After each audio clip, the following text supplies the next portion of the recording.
Hello, everyone. I'm Mona Nimer, the Chief Science Advisor, and I'm thrilled to be joined today by three young scientists who are passionate about the environment and about what we can do to keep the environment clean. So they're passionate about dealing with the waste that we generate. Two of them, Justine and Marie-Ève, are parts of my youth council. I'm just delighted to have them here. And I'm also delighted to be joined by Carolus Riyad, founder of the Waste Not, Want Not initiative at Concordia University in Montreal, my hometown. Could the three of you please tell us a little bit about yourself before we get started in this conversation? Perfect. Thank you so much for having us here, Dr. Nimer, and for the wonderful introduction. My name is Justina Mandolia, and my pronouns are she and her. I am an environmental scientist and plastic pollution researcher that's currently based out of Toronto, Ontario. I received my master's in marine biology at Memorial University, but since the pandemic started, I found myself stranded in my childhood home where I've been monitoring and keeping an eye on the amount of pandemic waste generated from COVID. Donc, bonjour tout le monde, mon nom est Marie-Ève Boulanger. Je suis une étudiante au doctorat en physique à l'Université de Sherbrooke et l'Institut quantique à Sherbrooke au Québec. Mon doctorat porte sur des études de transport thermique et électrique dans les supraconducteurs et les matériaux quantiques. Et je suis vraiment contente de faire partie de la discussion aujourd'hui sur la gestion des déchets au Canada. Thank you, Dr. Nimer, for having us, and it's a pleasure to finally meet you and also get to be in a panel with Justine and Marie-Ève. So I'm a PhD candidate at Concordia University here in Montreal, and I study new materials for 3D printing.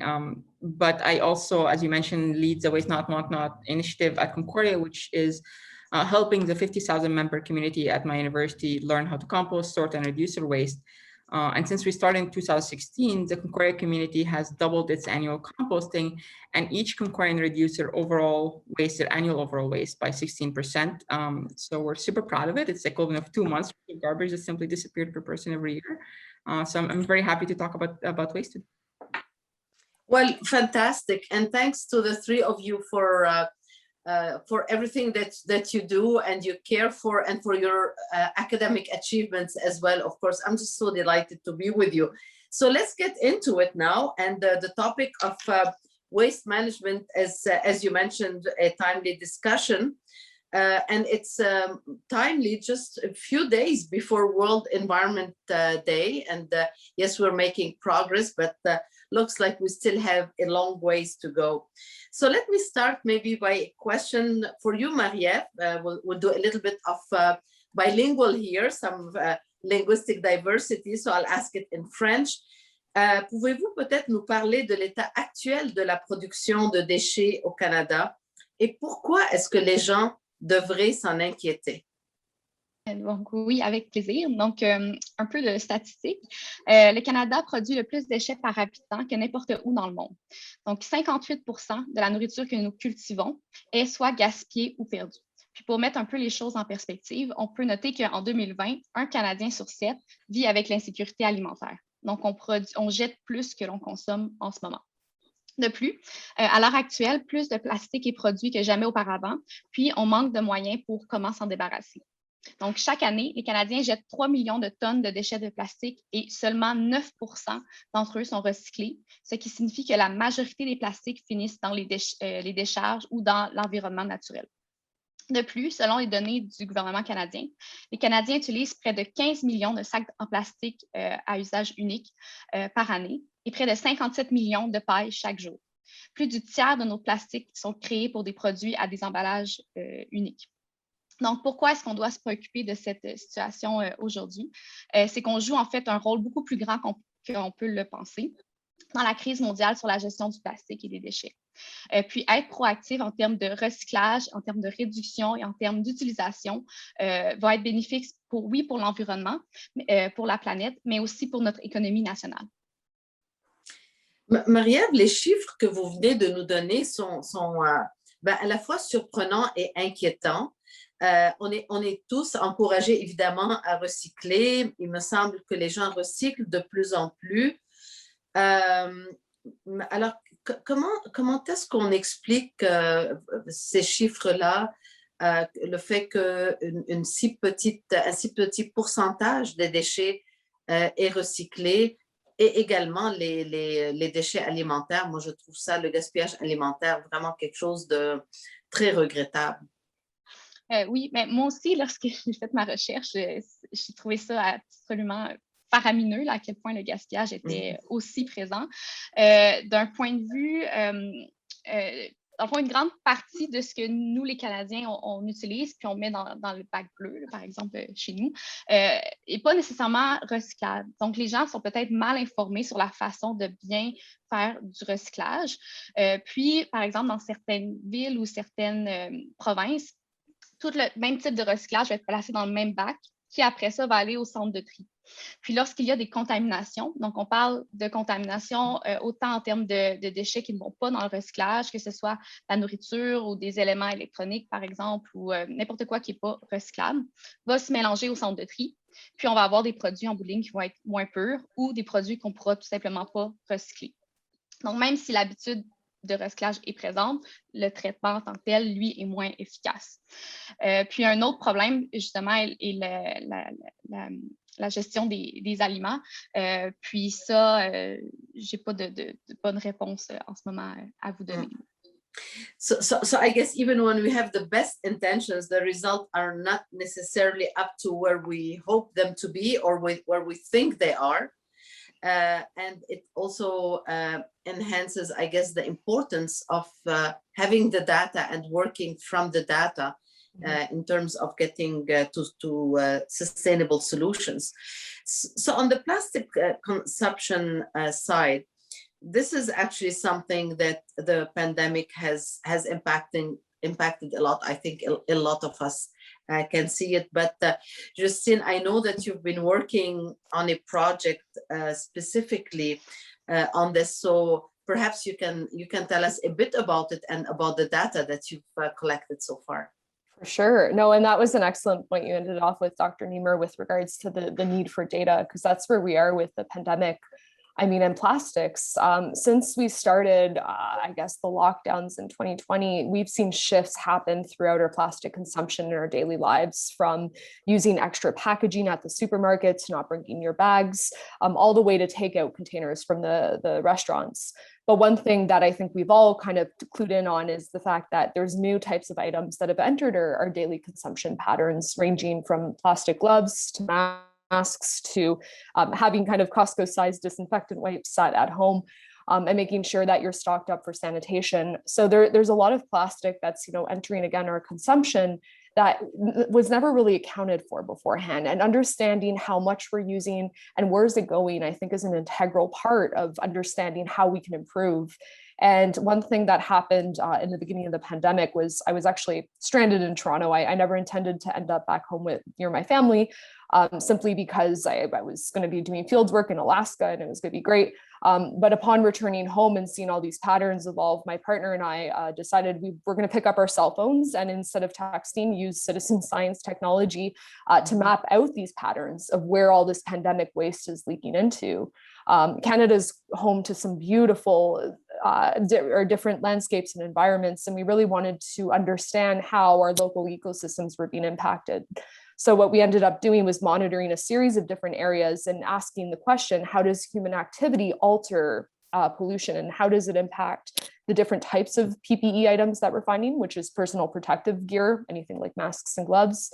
And it's actually been a full year since we started. So we've tracked about 6,000 items in a variety of different environments, and all using citizen science, so fairly accessible technology. And the whole goal is to really understand, where are the sources and why are people doing, why does PPE end up in the environment to begin with? One misconception that I want to point out is a lot of the times the narrative is, oh, people litter. But honestly, going to the literature, only 2% of the plastics we find in the environment are actually from littering. A lot of it's from waste mismanagement, for example, like garbage trucks picking up the cans and, some spillage occurring, or the garbage bins tipping over, for example. So within the scope of our research, what we found was really interesting was leakage from places we never expected, like hospital districts. In Toronto, we found they had the second highest density of PPE, which for a waste management system that's very tightly regulated normally. I mean, I think I can speak on behalf of everyone in this Zoom call that you never go to a hospital and see piles of masks or gloves in the hallway, but yet you're seeing them outside the entrances during COVID, which is a little mind-blowing. And one aspect I think with this research I want to emphasize is the fact that it's accessible. That to do this kind of science, you don't have to go to university and get your PhD in waste management. You know, all the tools are there for folks to get involved.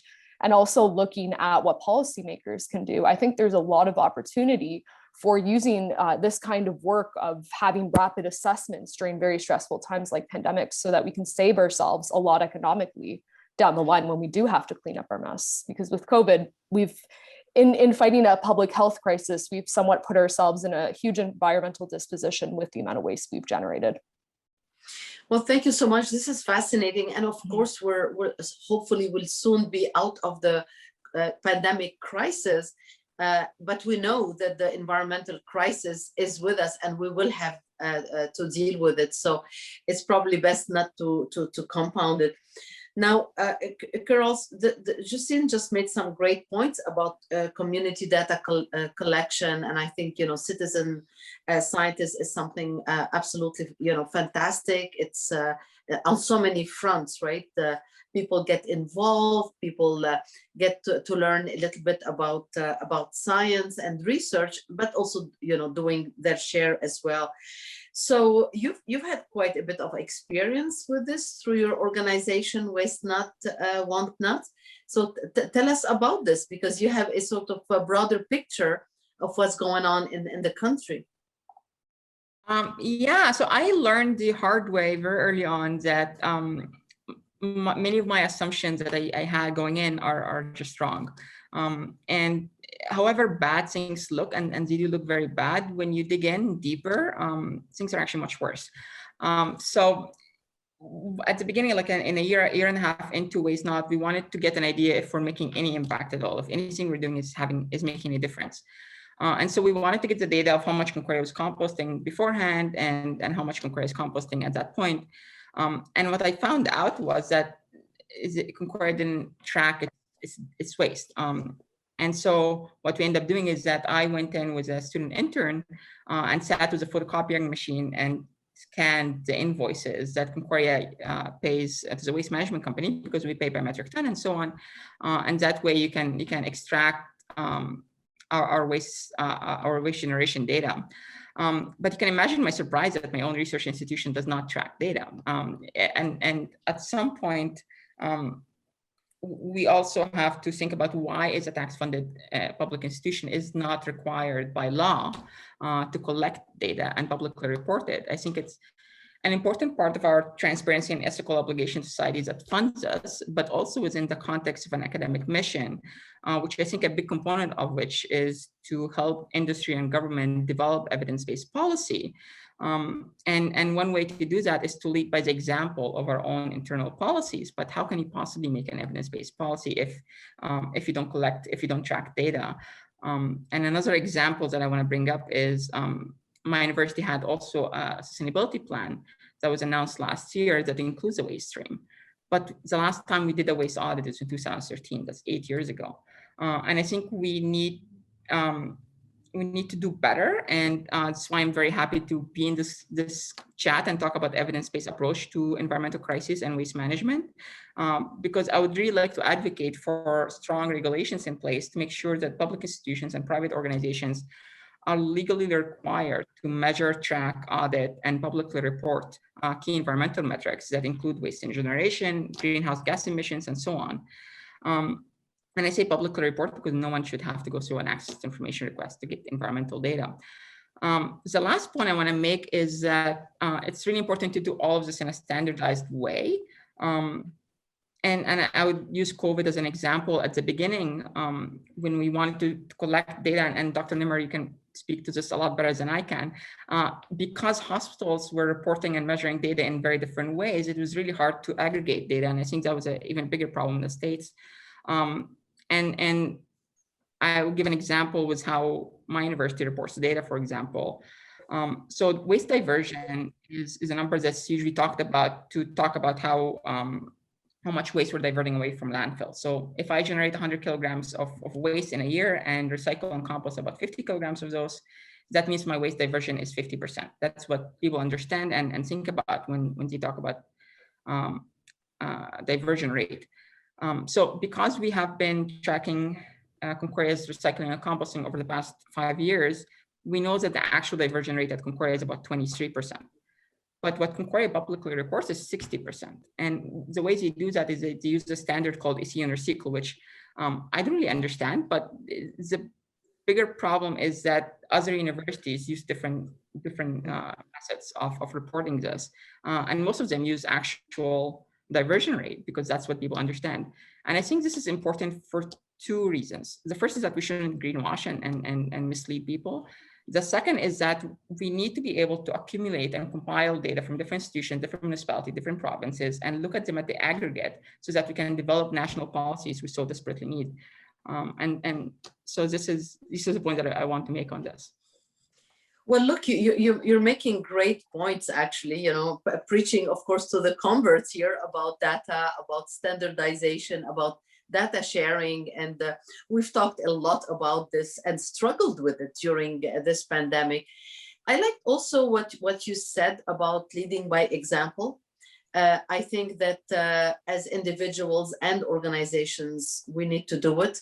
But again, we need to agree on you know, what we count, how we count it, how we report it, and from the get-go also to share the data so we can aggregate it and we can make sense of it for evidence-based policy and for solutions as well to all these problems. So thank you so much. This has been, you know, really eye-opening. It's you know, what a great job you've done to raise awareness of you know, the question of the issue and also you know, the complexity of the metrics in many ways and the data and the actions that need to follow.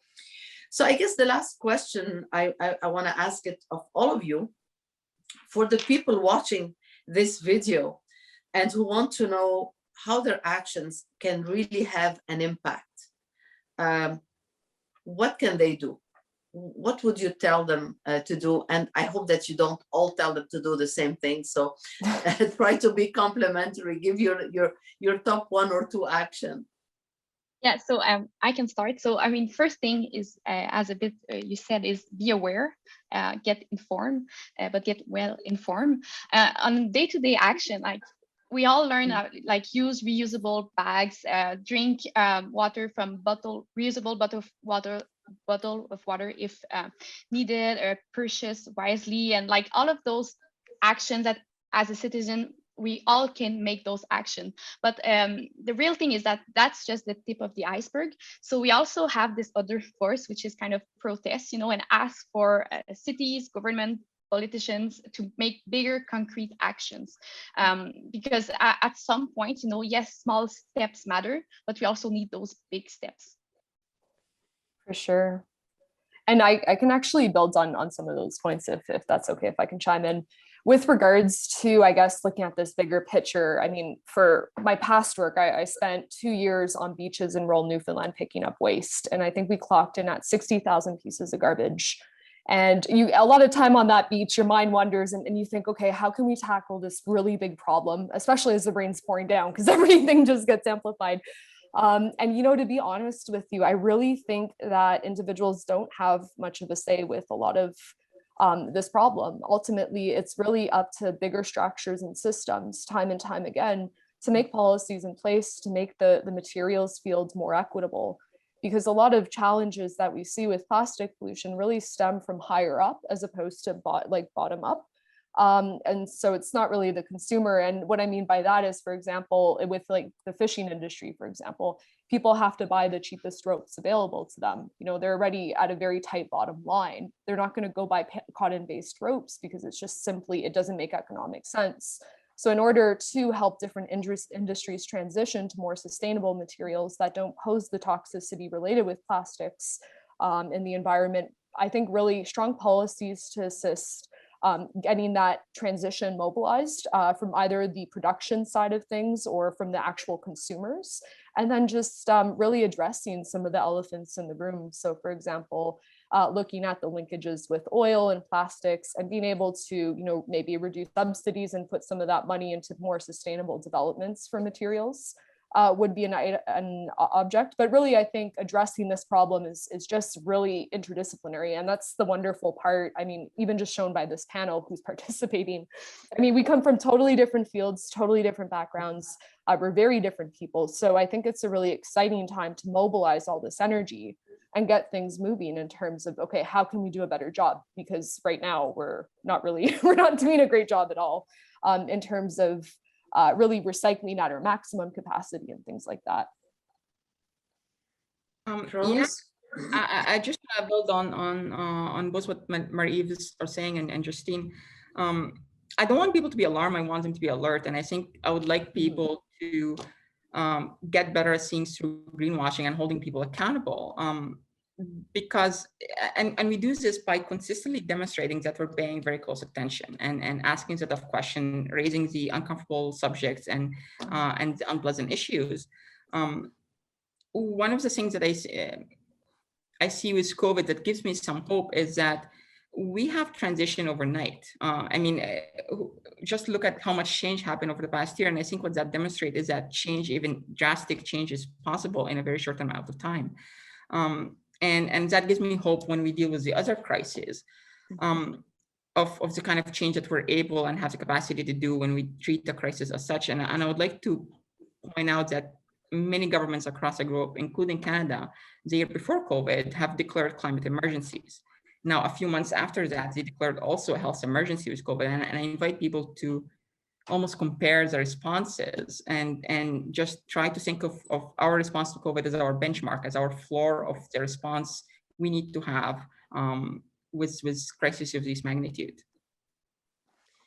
Well, this is just so true when what you're saying, girls, that essentially when there is a will, there is a way. And we need not wait until we're in the midst of the crisis to start really putting our energy. Perhaps if we start a little bit earlier, we can help ourselves by just taking a little bit of a head start and being able to organize things under sort of normal, peaceful time, rather than doing it in the middle of the crisis. Look, I've learned so much from the three of you. I'm just so inspired by your passion, by your knowledge as well, and your willingness to put so much energy into a real important problem for us all. I think you've all mentioned that that there are we can each do our share, but there are responsibilities that need also to come from policymaking, and this is where I think the intersection of science and policy is just so important.